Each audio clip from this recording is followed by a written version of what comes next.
Hey, what's going on, YouTube? I've been working on my car today, and I realized I hadn't shot a video in a while. Um, so I figured I would let y'all in on what I'm doing today. I am installing an AEM digital analog performance gauge thingy. It's for my air fuel ratio. I needed a wideband in my car. It comes with one, but the AEM's a bit more accurate and a bit more reliable. So my tuner advised me to put that in. So far, I have ripped out my dash in order to get a place to mount it. And I will show you all that as soon as I find it.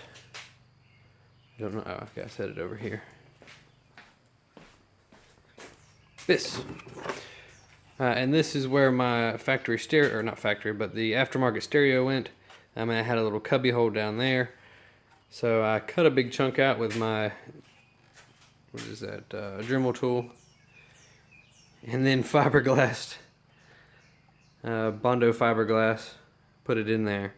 And I'll show you some pictures of what it first looked like. I've already sanded it one time, and then I just rinsed it off with a hose. And I'll be adding another layer. I don't think I'll be going with the fiberglass on this next coat. I think I'm just going to go with the regular fiberglass, or not, with the regular Bondo. Just to kind of smooth it out some more. I think I've got pretty much the rough shape. Also, the Bondo glass holds it in pretty well too. It's very sturdy. That's not very pretty on the back, but hey, nobody will see that. Okay, so the kit comes with an O2 sensor, of course, wideband. It's a Bosch, I don't remember the model number, whatever, but anyways, it's a specific one that you have to use with the kit. It comes with it, so if you have to replace it, they'll also let you know what it is exactly. It comes with a large cable, this right here. This will actually plug into the wideband O2 sensor. And what I did was just run it through into my firewall here. Run it through my firewall. You probably can't see very well, but there's a hole already there where I have some wires run through. And then I ran it into the passenger floorboard, which I don't have a flashlight. Yes, I do.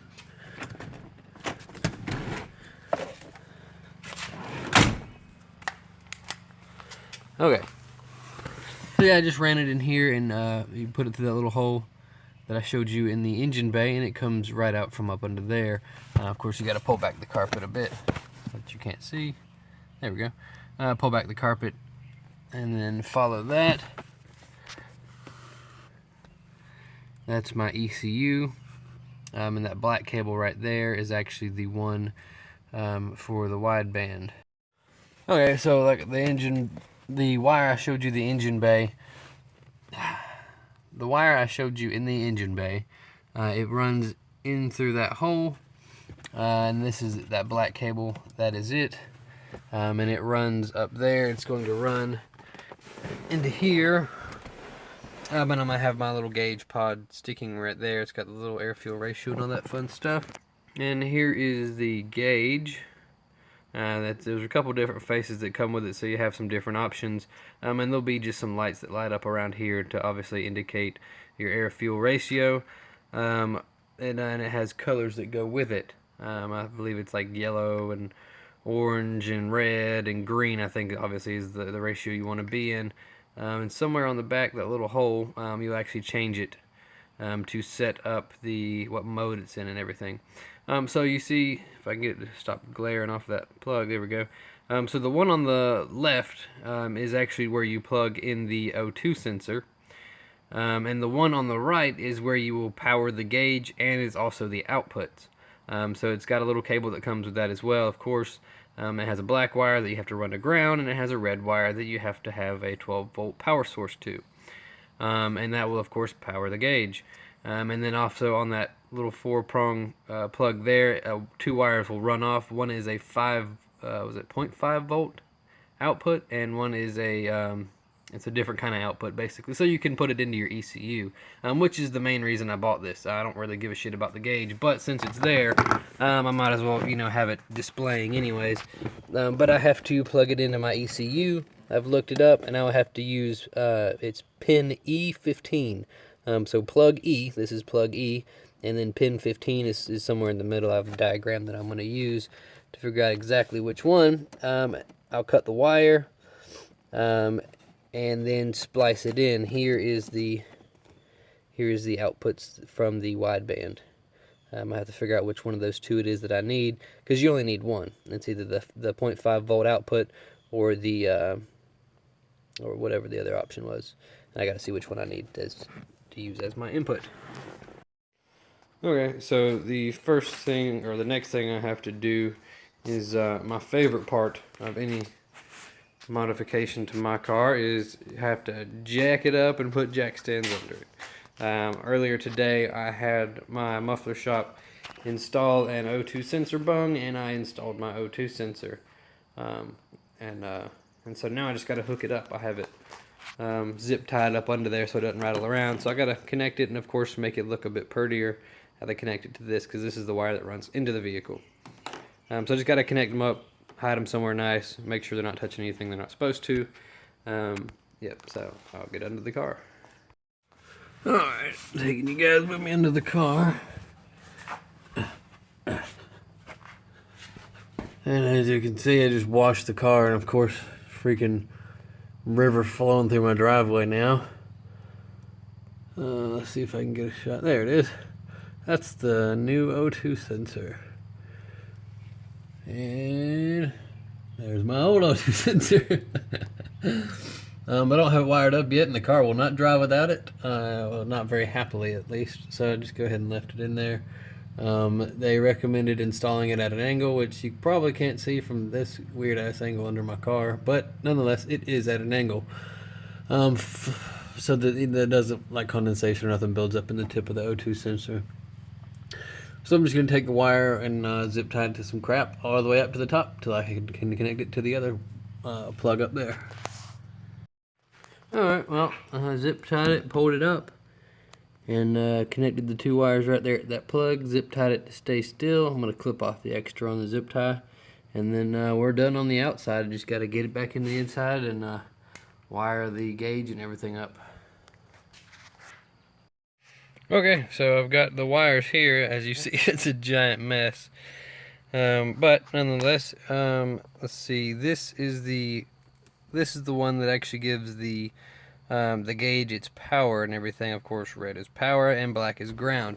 And what I did was I just kind of ran that to my my cigarette lighter thing there. So that should provide the power that it needs. I have not plugged it into my ECU yet, and this is the plug that goes from the wideband. So I'll have that, and hopefully I cannot plug that up with one hand. Hold on. Okay, I just plugged it up. Alright. So, yeah, the only part you missed is I just plugged these two in the back. Very simple. So that's what it's lighting up and saying now. Not doing a whole lot. So, I also have my tuning software. K24 is actually what I use to tune with. I don't do the tuning, I have somebody else. But anyways, this is the software I'm going to use, and I'm going to use it to compare my air-fuel ratios to see which one's more accurate. Make sure it's out of gear.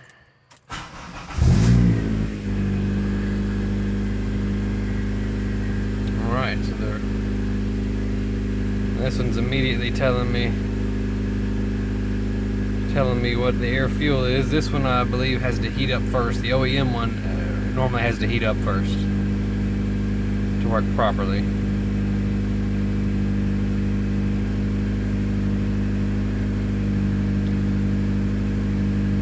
So, I mean, they both seem to be pretty close. There is a slight difference, and I guess I'm going to trust my my AEM over the stock one because it's a lot more expensive. But yeah, and so the next step, I guess, will be putting the input or the output from this gauge into my tuning software. So I'll be, like I said, the next step's gonna be plugging it into my ECU. All right, so like I said, this is the next part. I've unplugged the gray connector. That is the E plug, or plug E, whatever. And I kind of used a flat head to pull out the wire I want. It's this one right here, the blue and red. That would be E15. And I have a little diagram that I looked at, like I said, that told me which one was which. Yep, so it's E15. And I've peeled back some of the protective coating a little bit so that I will have plenty of room to cut into it. Looks like it's already been cut. Anyways, yeah, so this one right here, I will cut it and then wrap this end in just like electric tape or something so it doesn't actually touch anything, and then have this end, of course, like I said, connected to my wideband O2 sensor gauge. Okay, and I wasn't going to show this because I'm ashamed, but yeah, I'm not soldering them. I'm just twisting them together. They've got a real good connection. It's not just some shitty little just kind of like flimsily twisting them together. I took them at the base at opposite ends and twisted them around each other. So that ain't coming loose. Yeah, that ain't going nowhere. And then of course I'm gonna insulate it and protect it with some electric tape. Fancy pro stuff, yo. Alright, so the engine did not like that very much. Well, I guess I showed you I cut the wire on plug E, pin 15, and I put in the output, the 0 to 5 volt output on from the O2 sensor on there, started the car up, and the knock count went through the ceiling and the engine sounded like shit. So I quickly turned it off and wired everything back the way it was. Yep. So I guess until I figure out what the hell I'm supposed to be plugging it into, it's just going to be a little gauge, looking pretty, sitting in the dash. And then maybe I'll add an update video once I figure out what the hell to do.